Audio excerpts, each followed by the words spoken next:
તો આગળ જે તમે પાર્ટ 1 જોયો અમારો, તો એ પાર્ટ 1ને અહીંથી કન્ટિન્યુ કરીને પાર્ટ 2માં લઈ જઈએ છીએ.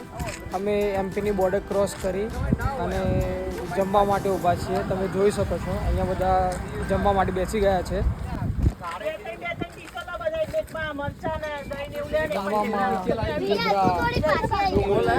ભાખરી, દહીં, ગોળ તમામ વસ્તુ અવેલેબલ છે. બરોબર, સાથે સાથે છુંદો ગુજરાતી સ્પેશિયલ.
તો અહીંયા એકાદ કલાક જેવો રેસ્ટ કરીને અમે આગળ વધીશું પ્રયાગરાજ તરફ. તો 4 કલાકના ટ્રાવેલિંગ પછી અમે અહીંયા મધ્યપ્રદેશના વચ્ચે પહોંચ્યા છીએ. બરાબર, ચિત્રગૃપ્ત તો અહીંથી હજી 3 કલાકના ડિસ્ટન્સ ઉપર છે. ખાઈ પીને બધા સૂઈ જ ગયા હતા. એક્સાઇટમેન્ટમાં કોઈ ઊંઘ્યું નહોતું રાત્રે, એટલે ઉજાગરાના કારણે અત્યારે બધા સૂઈ ગયા હતા. એટલે અત્યારે અમે એક જગ્યાએ ચા પાણી કરવા ઊભા છીએ.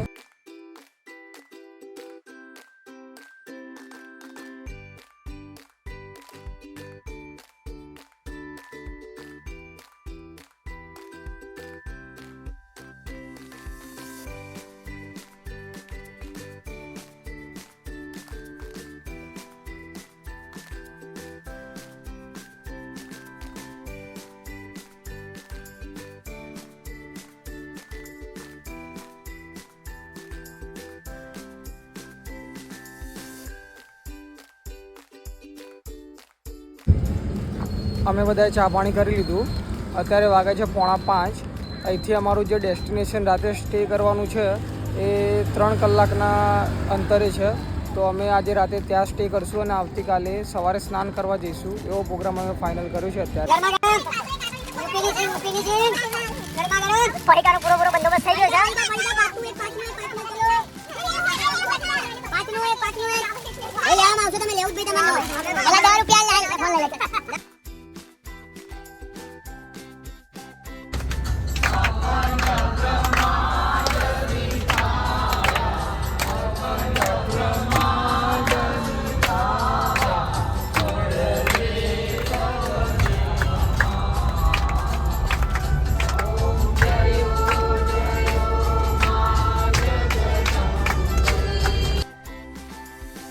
ચા નાસ્તો કરીને અમે ત્યાંથી 4:45 વાગ્યા સમથિંગ નીકળ્યા હતા.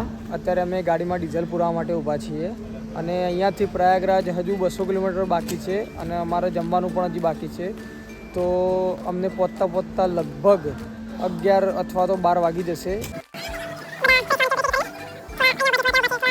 આ બધા અહીંયા ઊભા રહીને કઈ જગ્યાએ ખાશું શું ખાશું એની ચર્ચા કરી રહ્યા છે.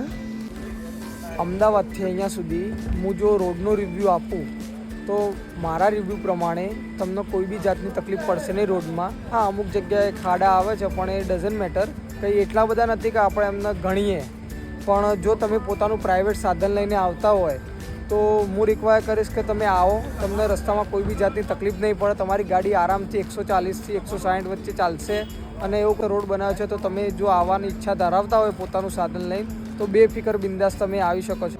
અને આ કાકા ઉપર ચડીને થેલાઓ ચેક કરે છે કે કોઈનો થેલો પડી તો નહીં ગયો ને. અને દોડી ટાઈટ કરવા બેઠા છે. કાકા ફૂલ મોજમાં છે. કાકા પ્રયાગરાજમાં જઈને બધું જ પાપ ધોવાના છે, ગંગામાં નહીં. સારી વિઝિબિલિટી મળે નાઇટ ડ્રાઇવિંગમાં, એના માટે ભાઈ કાચ સાફ કરે છે. અને અહીંયા મેં ટોટલી ગાડીઓ જોઈ તો એપ્રોક્સ 7 થી 8 ગાડી અહીંયા ઊભેલી છે હાલ. એમાંથી 5 થી 6 ગાડી તો ખાલી ગુજરાતની જ છે. હું તમને બતાવી દઉં. જીજે 38 બરોબર. આ ગાડી છે જીજે 20.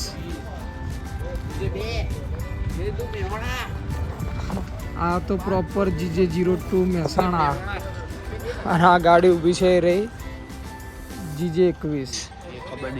તો કહી શકાય કે અહીંયા અત્યારે તો હાલની તારીખમાં ગુજરાતની પબ્લિકનો ફૂલ રસ છે. અડધો પોણો કલાકના ટ્રાવેલિંગ પછી અમે ચિત્રકૂટમાં આવી ગયા છીએ અંદર. તો સૌથી પહેલું અમે કામ કરશું જમવાનું, કારણ કે બધાને બહુ જોરદાર ભૂખ લાગી છે. એટલે અમે પહેલાં અહીંયા જમી લઈશું.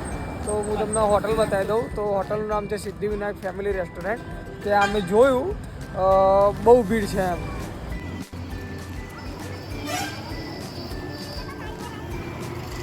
હોટલનું એમ્બિયન્સ અંદરથી કંઈક આ પ્રકારનું છે. અમે ઓનલાઈન ગૂગલ ઉપર રિવ્યૂ જોયા અને પછી અમે આ હોટલમાં આવ્યા છીએ. જો તમે પ્રયાગરાજ આવવાના હોય તો તમે આ હોટલમાં આવી શકો.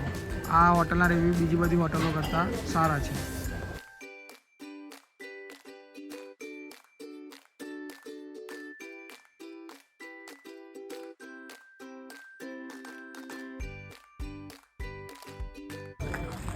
હવે અમે જમી લીધું. તો હવે અમે ડાયરેક્ટ વિધાઉટ કોઈ બી જાતના સ્ટોપ વગર હવે અમે ડાયરેક્ટ જઈશું પ્રયાગરાજ. તો હવે આપણે ડાયરેક્ટ મળીએ પ્રયાગરાજમાં. રાતના 1:45 વાગી ગયા છે અને અમે પ્રયાગરાજમાં એન્ટર થઈ ગયા છીએ. રસ્તામાં ખાલી 5-10 મિનિટ જેવો પોલીસવાળાએ રોક્યા હતા, પણ પછી છેક અંદર આવવા દીધા. અત્યારે અમે જે જગ્યાએ છીએ ત્યાંથી જે ત્રિવેણી સંગમનો જે ઘાટ છે ફક્ત 300 થી 400 મીટરના અંતરે જ છે. એટલે એવું કંઈ નથી કે તમારે ટ્રાફિકમાં ઊભું રહેવું પડે કે હાથે કરવું પડે. તમે છેક સુધી ગાડી લઈને અંદર આવી શકો છો. સવારના વાગી ગયા છે 3 અને અમે અહીંયા ઘાટ જોવા માટે જઈએ છીએ કે ત્યાં કેવી સિચ્યુએશન છે કે કેવી નહીં. બરાબર. અને અમે આવ્યા ત્યારે એટલો બધો પબ્લિકનો ઘસારો નહોતો, પણ અત્યારે જેમ જેમ સવાર પડવા જઈ રહી છે તેમ પબ્લિકનો ઘસારો ખૂબ જ વધી ગયો છે. હું તમને બતાવું કે કેટલી પબ્લિક અહીંયા હાલની તારીખમાં છે.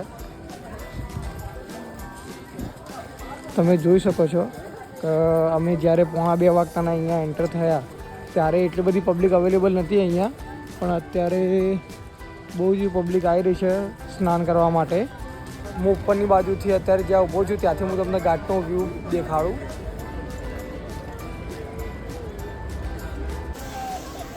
હજુ હાલ જ અમે ડ્રોન ટેકઓફ કર્યું.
અત્યારે અમે ઘાટ ઉપર ગયા હતા તો ત્યાં બોટ બુકિંગ માટે પૂછ્યું તો એમને એમ કીધું કે આજે તમામ બોટો જે ઘાટ ઉપરની છે તમામ બોટો આજે નહીં ચાલુ થવાની.